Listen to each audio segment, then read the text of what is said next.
సంపూర్ణ రామాయణం అయోధ్యకాండ.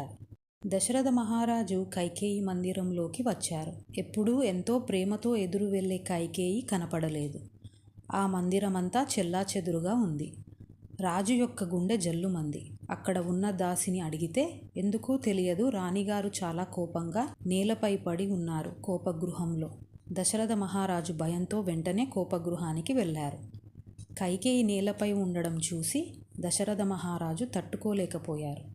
కైక, నీకు ఆరోగ్యం బాగోలేకపోతే చెప్పు, మన దగ్గర గొప్ప వైద్యులు ఉన్నారు. వాళ్ళు నీకు వచ్చి వైద్యం చేస్తారు. నువ్వు అలా పడుకుంటే నా హృదయం చాలా తల్లడిల్లిపోతుంది. లేదా నీ మనసులో ఏదైనా కోరిక ఉందా చెప్పు. నేను, నా రాజ్యం, నా భార్యలు, నా పరివారం అందరం నీ ఆధీనంలో ఉన్నాము. నువ్వు శాసించేదానివి. నువ్వు ఇలా నేలపై పడి ఉంటే నాకు సంతోషంగా లేదు కైక.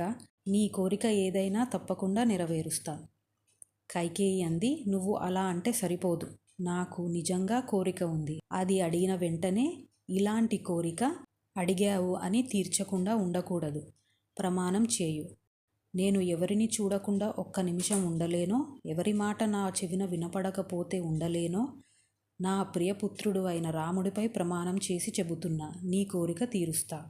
ఇది విన్న కైకేయి అంది, రాజు చెప్పిన మాటలు వింటున్నారు కదా ఓ రాత్రి దేవతలారా, పగటి దేవతలారా, గృహదేవతలారా, సూర్యుడా, చంద్రుడా, సమస్త దేవతలారా, మీరే నా తరపు సాక్షి.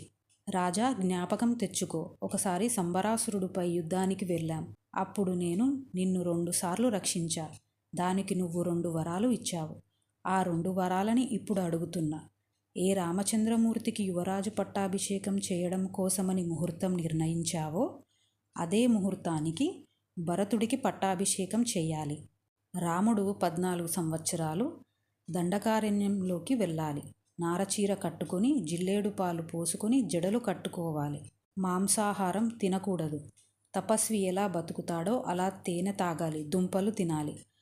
రాముడిని పంపించేసేయి. దశరథుడు అనుకుంటున్నారు, కైక ఏదో కోరిక కోరుతుంది, తనకి కావలసింది ఇచ్చేసి రాముడి పట్టాభిషేకం గురించి చెప్పాలి అని.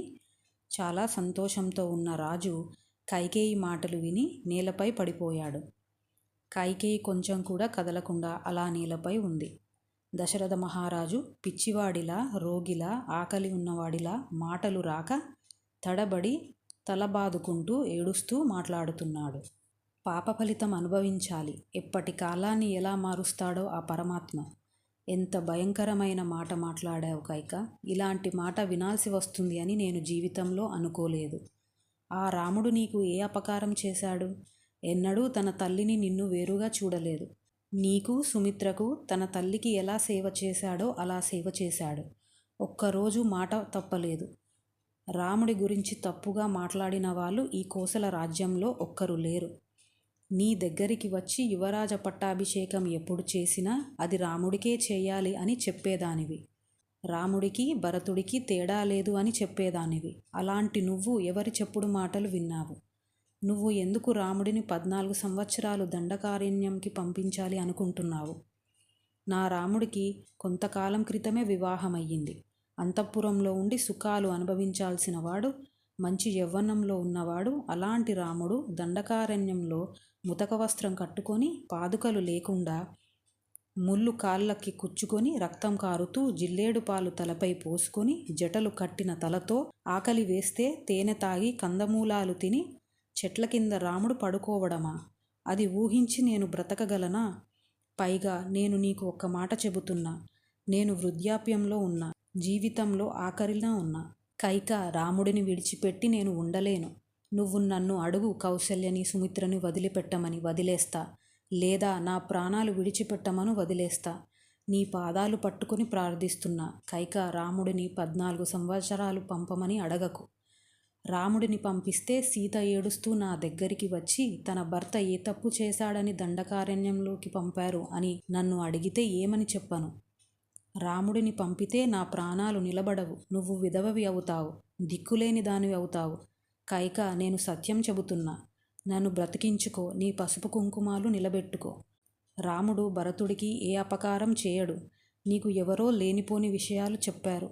ఇన్ని సంవత్సరాలు పాలించిన నేను బయటికి వెళుతుంటే ప్రజలు నన్ను యవ్వనంలో ఉన్న భార్య మాట వినడం కోసమని ధర్మాత్ముడైన కొడుకుని అడవికి పంపించి బతుకుతున్నవాడు అని దెప్పి పొడుస్తూ ఉంటే ఆనాడు నేను బ్రతికి చచ్చిపోయిన వాడిని. నాకు ఆ అపకీర్తి తేకు. నన్ను పెళ్లి చేసుకుని ఇల్లాలిగా, తల్లిగా, సేవకురాలిగా నన్ను ఎంతో ప్రేమతో చూసుకుంది కౌసల్య. ఒక్కరోజు కూడా నేను కౌసల్యని సత్కరించలేదు. నీకు కోపం వస్తుంది అని సత్కరించడం మానేశా. వాళ్ళ గృహాలకి వెళ్ళడం మానేశా. నీకోసం, నీ మీదే ప్రేమ పెట్టుకుని బ్రతికాను. నువ్వు ఇలాంటి దానివని తెలియక పాముకి పాలు పోసి పెంచినట్టు పెంచాను. నువ్వు అనుకుంటున్నావు భరతుడు రాజ్యం తీసుకుంటాడని, కానీ నేను అలా అనుకోవడం లేదు. చివరికి అందరిలో నిందించబడి దిక్కులేని దానివై, కనీసం చెప్పుకోవడానికి భర్త లేక విధవవై మిగిలిపోతావు కైక. నా మాట విను, నీ పట్టుదల మానేసేయి. నాకు ఒక్కటే బాధ, రాముడికి రాజ్యం ఇవ్వకపోతే నువ్వు ఎవరివిరా అని నా మీద తిరగబడేవాడు కాదు. నువ్వు చెప్పావు నేను అరణ్యానికి వెళ్ళిపోతా అని వెళతాడు. అది నేను తట్టుకోలేను కైక. ఒకవేళ నిజంగా భరతుడికి రాముడు అరణ్యంలోకి వెళ్ళాలి, తనకు రాజ్యం కావాలి అనుకుంటే నేను చనిపోయిన తర్వాత నాకు భరతుడు దహన సంస్కారాలు చేయడానికి వీలు లేదు. నువ్వు నా శవాన్ని ముట్టుకోవడానికి వీల్లేదు. కైక, ఇప్పటికైనా నా మాట విను. ఆ 2 వరాలు ఉపసంహరించుకో. నన్ను చూడు, నాపై జాలి చూపు. చేతకాని వాడిని, నీ పాదాలపై పడినవాడిని, నన్ను కరుణించు, నాకు పుత్రభిక్ష పెట్టు. కైకేయి అంది, ఏమయ్యా, ఇక్ష్వాకు వంశంలో పుట్టానంటావు, సత్యధర్మములు పాటిస్తున్నా అంటావు. 2 వరాలు అడిగేటప్పటికి నీకు ఇంత కష్టం వచ్చిందా? ఎవరైనా రాముడు ఎక్కడా అంటే దండకారణ్యానికి పంపాను అని చెప్పలేను అంటున్నావు. మరి ఎవరైనా వచ్చి ఆనాడు కైకేయి నీకు 2 సార్లు ప్రాణభిక్ష పెడితే బతికినటువంటి చేతకాని వాడా, నీకు బ్రతుకు ఇచ్చిన కైకేయికి 2 వరాలు ఇవ్వడం మానేసి అమాయకురాలిని చేసి వంచించి బ్రతుకుతున్నవాడా అని లోకం పిలవదా? వరాలు ఇచ్చే సమయంకి వెనకడుగు వేస్తావా? ఎందుకు ఇవ్వవు? దుష్టబుద్ధి కలిగినవాడా, నీ పన్నాగమేమిటో నాకు తెలియదు అనుకుంటున్నావా? రాముడికి పట్టాభిషేకం చేసి నువ్వు కౌసల్యతో ఉందామనుకుంటున్నావా? నాకు తెలియదు అనుకుంటున్నావా? నీ బ్రతుకు ఎక్కడికి పోతావు? నాకు 2 వరాలు ఇవ్వాల్సిందే. రాముడు రాజు అయితే, కౌసల్య రాజమాత అయితే నేను వెళ్ళి కౌసల్యకి నమస్కారం చేస్తా అనుకుంటున్నావా? ఒక్కరోజుకి కూడా అది జరగదు. అలా చేయవలసి వస్తే నా ప్రాణాలు విడిచేస్తా. దశరథుడు అన్నారు, కైక, ఇదే నీ కోరిక అయితే నువ్వు నాశనం అయిపోయినా, బూడిద అయిపోయినా సరే నీ కోరిక నేను తీర్చలేను. ఎందుకంటే అది ధర్మబద్ధమైన కోరిక కాదు. లోకమంతా ఎవరు రాజుగా ఉండాలి అనుకుంటున్నారో, ఎవరిపై ఒక్క అపవాదు లేదో అలాంటి ధర్మాత్మునిని అరణ్యంలోకి పంపలేను. కైకేయి అంది, సత్యమంటావు, ధర్మమంటావు, ఇక్ష్వాకు వంశమంటావు, ఎన్నో సంవత్సరాలు రాజ్యం పరిపాలించానంటావు, ఇన్ని ప్రగల్భాలు మాట్లాడతావు రోజు వచ్చి. ఏది 2 వరాలు నేను అడిగితే ఇవ్వడానికి ఇంత కష్టమా? ఏమయ్యా, నువ్వు కాదు మాట తప్పుతున్నది. అలా చాలా సమయం దశరథ మహారాజు కైకేయిని వేడుకుంటూనే ఉన్నారు.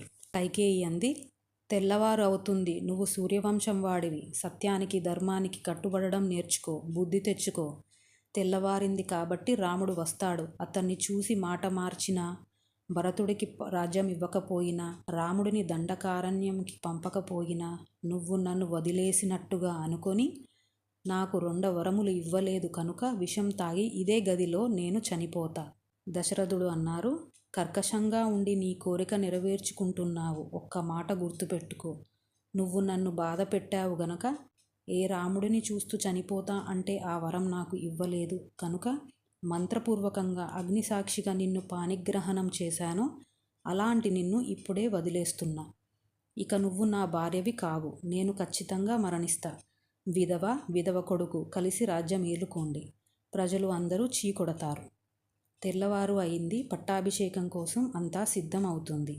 మహారాజు దగ్గరికి మంత్రి అయిన సుమంతుడు వచ్చారు. మహారాజును చూసి ఆశ్చర్యపోయాడు.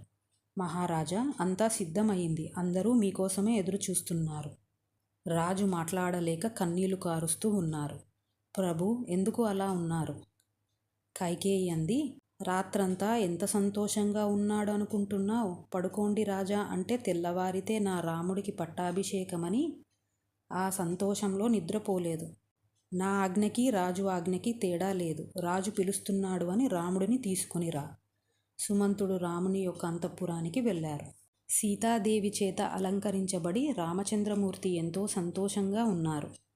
ప్రభు నిన్ను తీసుకురమ్మన్నారు అని సుమంతుడు చెప్పారు. రాముడు లక్ష్మణునితో బయలుదేరాడు. బయటకి వస్తే ఎక్కడ చూసినా జనం. అందరూ జయరామ జయ జయరామ అని అంటున్నారు. తన తండ్రిని చూడడానికి వెళుతున్నాడు కాబట్టి దశరథుని దగ్గరికి రాముడు లక్ష్మణుడు మాత్రమే వెళ్ళారు.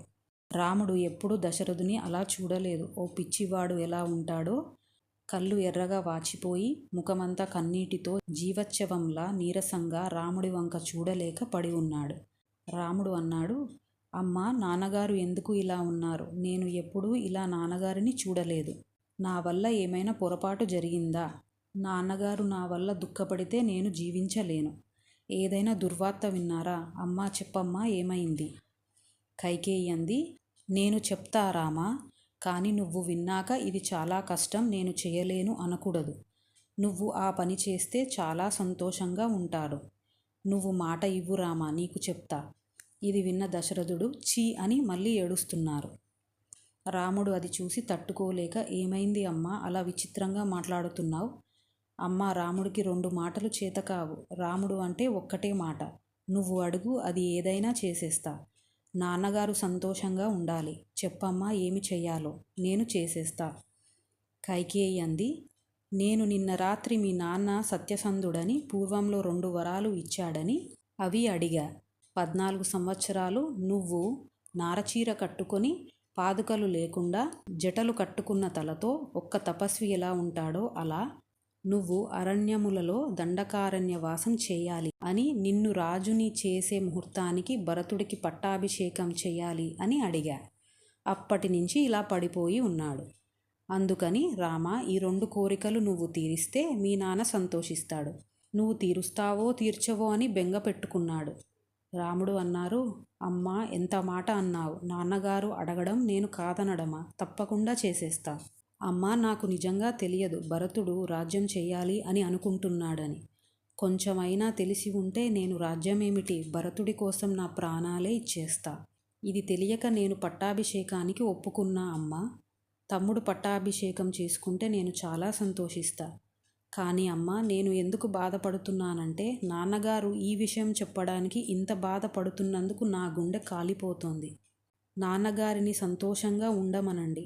కైకేయి అంది, రామా, నువ్వు దండకారణ్యంకి వెళ్ళే వరకు మీ నాన్న మొహం కడగరు, స్నానం చేయరు, నీళ్లు తాగరు, తిండి తినరు. మీ నాన్న ఇవన్నీ చేసి సుఖంగా కూర్చోవాలి అంటే నువ్వు తొందరగా వెళ్ళిపోవాలి. అమ్మ, రాముడు రాజ్యం కోసం, ధనం కోసం ప్రాకులాడేవాడు కాదు. నీకు తెలీదా అమ్మా, నేను ఋషిలాంటి వాడిని. నేను వెళ్ళిపోతా. కానీ నాకు ఒక్కటే అర్థం కావడం లేదు. రాత్రి నువ్వు 2 వరాలు అడిగావు భరతుడికి పట్టాభిషేకం, నేను 14 సంవత్సరాల అరణ్యానికి వెళ్ళాలి అని. అమ్మా, నీకు తెలీదా నా గురించి? దానికి నాన్నగారిని వరాలు అడగాల. నన్ను పిలిచి, రామా, నువ్వు రాజ్యాన్ని వదిలేసి అరణ్యానికి వెళ్ళాలి అని ఉంటే వెంటనే వెళ్ళేవాడిని. నేను ఇప్పుడే వెళ్ళిపోతున్నాను. కానీ ఒక్కసారి నాన్నగారి పాదాలకి, మీ పాదాలకి నమస్కారం చేయొచ్చా అమ్మా? తొందరగా నమస్కారం చేసి వెళ్ళిపో. రాముడు దశరథుని కాళ్ళు మరియు కైకేయి కాళ్ళకి నమస్కారం చేసి బయలుదేరాడు. వెనుక ఉన్న లక్ష్మణుడు కన్నీటితో, కోపంతో రాముడితో వెళ్ళాడు.